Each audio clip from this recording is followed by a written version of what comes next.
नमस्कार दर्शकों, मैं गरिमा चित्रांशी स्वास्थ्यम जयते में आप सभी दर्शकों का स्वागत। दर्शकों, हम हर बार एक नए विषय के साथ आते हैं। तो आज का हमारा स्वास्थ्य संबंधी विषय है ब्रेस्ट कैंसर। और आज हमारे साथ हैं केजीएमयू के सर्जरी विभाग के प्रोफेसर और विभागाध्यक्ष डॉक्टर अभिनव अरुण सोनकर सर। सर, सबसे पहले तो आपका बहुत बहुत स्वागत। सर, आपके माध्यम से हम सबसे पहले अपने दर्शकों को ये बताना चाहेंगे कि ब्रेस्ट कैंसर क्या है और इसके शुरुआती लक्षण क्या हैं। देखिए, ब्रेस्ट कैंसर जो होता है वो महिला के वक्ष में होता है सामान्यतः। पुरुषों को भी हो सकता है, उनको भी हो सकता है। उनमें ज़्यादा होने की संभावना होती है जिनके माता या पिता को पीछे से कैंसर की जीन मिली, उनमें भी ज़्यादा हो सकता है। जी। तो ये ब्रेस्ट कैंसर जो है, एक तो ये किन में हो सकता है, दूसरा इनके लक्षण आपने पूछे क्या होते हैं। ब्रेस्ट कैंसर एक गांठ के रूप में शुरू होता है और सामान्यतः जो ब्रेस्ट कैंसर होता है उसको 50 की उम्र के अवस्था के बाद ही होना चाहिए। इससे पहले भी हो सकता है, लेकिन पहले जब होता है तो ये थोड़ा अच्छे प्रकार का नहीं होता है। इसकी प्रकृति गुस्सैल होती है, इसमें फैलने की टेंडेंसी ज़्यादा होती है। जी। साथ में ये भी बताना चाहेंगे, जब ब्रेस्ट कैंसर होता है तो गांठ के रूप में होता है, तो महिलाओं के वक्ष में जब महीने शुरू होते हैं और महीने बंद होने तक छोटी मोटी गांठ का बनना और अपने आप सतह खत्म हो जाना स्वाभाविक है। उसको लेके चिंता करने की आवश्यकता नहीं होती है। यदि कोई गांठ लंबे समय से है, हफ्तों से लेकर महीनों से है, यदि किसी गांठ के आकार में तेजी से परिवर्तन आ रहा हो, कड़ी पड़ रही है, पत्थर की तरह हो रही हो, खून आ रहा हो वक्षस्थल से, निपल से खून आ रहा हो, जी।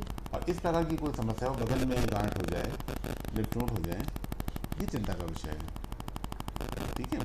तो इसकी मोटे मोटे लक्षण ये होते हैं कि इनमें गांठ हो सकती है, इनमें वक्षस्थल में जो निपल अग्रभाग है उससे खून आ सकता है, बगल में गांठ हो सकती है। तो इसको फोड़े वाली गांठ से जैसे मवाद होता है उससे कंफ्यूज नहीं करना है, क्योंकि उसका इलाज एंटीबायोटिक्स या अन्य दवाओं से होता है, चीरे से हो जाता है। इसका इलाज नहीं होता है, उससे लोग कंफ्यूज करते हैं और लेट आते हैं। पहली चीज़, कुछ शर्म की वजह से लेट आते हैं, कुछ अज्ञान अशिक्षा की वजह से लेट आते हैं, तो डिलेड डायग्नोसिस बोलते हैं, एंड डिलेड प्रेजेंटेशन बोलते हैं। ये चीज़ें हो सकती हैं, इनको हमें अवॉइड करना चाहिए। जी सर, जैसा कि हम अगर ब्रेस्ट कैंसर की बात कर रहे हैं तो क्या हम इसे सेल्फ असेसमेंट कर सकते हैं? बहुत बढ़िया पूछा आपने। ये आजकल हम लोग ब्रेस्ट कैंसर में ही नहीं है, मुंह के कैंसर में भी आप बस मुंह खोलिए अपना, शीशे में देखिए आपको कोई दिक्कत तो है कि नहीं है। आप तम्बाकू ज़्यादा खाता है, कोई सुपारी खाता है, तो वो देख सकता है, खुद एग्जामिन कर सकता है, क्योंकि नॉर्मल हम लोग मुंह रोज़ देख रहे हैं, और अगर उसमें कोई गांठ, छाला या घाव या कोई है, ट्यूमर है, तो दिख जाएगा। ऐसे ही पुरुषों के लिए टेस्टिस को सेल्फ एग्जामिन कर लेना चाहिए, उनके टेस्टिस में कोई आकार आ रहा हो, परिवर्तन आ रहा हो। और महिलाओं में ब्रेस्ट सेल्फ एग्जामिनेशन एक बहुत अच्छी कैंपेन इस प्रकार से है, नहाने के बाद शीशे के सामने खड़े हो जाना चाहिए, अपने सर को, हाथ को पीछे ले जाके सर के ऊपर ले जाना चाहिए। जी। उसके बाद एक हाथ को ये पैल्पेट करके, टटोल के जिसे हम बोलते हैं, देखना चाहिए। वक्षस्थल को 4 भागों में बांट लें और एक तरीके एक सिरे से शुरू करके सारे ब्रेस्ट को हाथ दबा करके पसलियों के थ्रू, पसलियों के अगेंस्ट दबा के देख लें कि कोई गांठ तो नहीं है, और लग रही है तो जल्दी पता चल जाएगी। जल्दी पता चल जाएगी तो छोटी बीमारी जल्दी पता चलने से समूल न खत्म भी हो जाएगी, उसका इलाज भी अच्छा है, उसके परिणाम भी अच्छे हैं। इसे बोलते हैं ब्रेस्ट सेल्फ एग्जामिनेशन। ये आना चाहिए और ये बहुत आसान सी चीज़ है, इसमें कोई डरने की बात भी नहीं है, कोई भी कर सकता है। जी सर, ब्रेस्ट कैंसर क्या प्रिवेंटेबल है? देखिए, ब्रेस्ट कैंसर प्रिवेंटेबल हम उन चीज़ों को बोलते हैं जो हमारी किसी न किसी प्रकार की आदत से जुड़ा हुआ है। जैसे अल्कोहल पीने से कुछ दिक्कतें होती हैं, तंबाकू खाने से मुंह का कैंसर होता है, सिगरेट पीने से लंग का कैंसर ज़्यादा होता है, मुंह का कैंसर होता है। तो ब्रेस्ट में ऐसा नहीं है, लेकिन कुछ चीज़ें की जा सकती हैं जो ब्रेस्ट कैंसर से बचाव दे सकती हैं और किसी भी कैंसर इन जनरल से बचाव दे सकती हैं। डायबिटीज़, ब्लड प्रेशर, इन प्रकार की बीमारी से भी बचाव दे सकती हैं। तो ब्रेस्ट कैंसर में जो ये देखा गया है कि यदि किसी महिला की शादी थोड़ा जल्दी हो जाए, बच्चे 30-32 के आसपास हो जाएं, ब्रेस्ट फीडिंग करा दें, हाई फैट डाइट ना ले रही हों, और थोड़ा उनको दिनचर्या में व्यायाम शामिल है, जी। अच्छा भोजन, अच्छे भोजन तात्पर्य है यहाँ पे हरी साग सब्जी, रंगीन फल, टहलना, तो उससे न केवल ब्रेस्ट कैंसर में आराम मिलेगा, बल्कि आपको किसी भी प्रकार के कैंसर में कम इस ग्रुप में देखा गया है। एक विषय शोध हुआ तो उसमें देखा गया कि जो लोग हरी साग सब्जी, ग्रीन लीफी वेजिटेबल्स जिनको कहते हैं, रंगीन फल खाते हैं, जी। और जो टहलते कि कोई ना कोई व्यायाम करते, व्यायाम करने का मतलब यहाँ पे डंबल हिलाने से नहीं है या बेंच पे काम करने से नहीं, तो मतलब टहलते हैं, एक्सरसाइज करते किसी प्रकार की, उनको कैंसर कम होता है, किसी भी प्रकार का कैंसर कम होता है। इनको ब्लड प्रेशर भी कम होगा, डायबिटीज़ भी कम होगी, होगी तो नीचे लेवल पे आ जाएगी, है ना।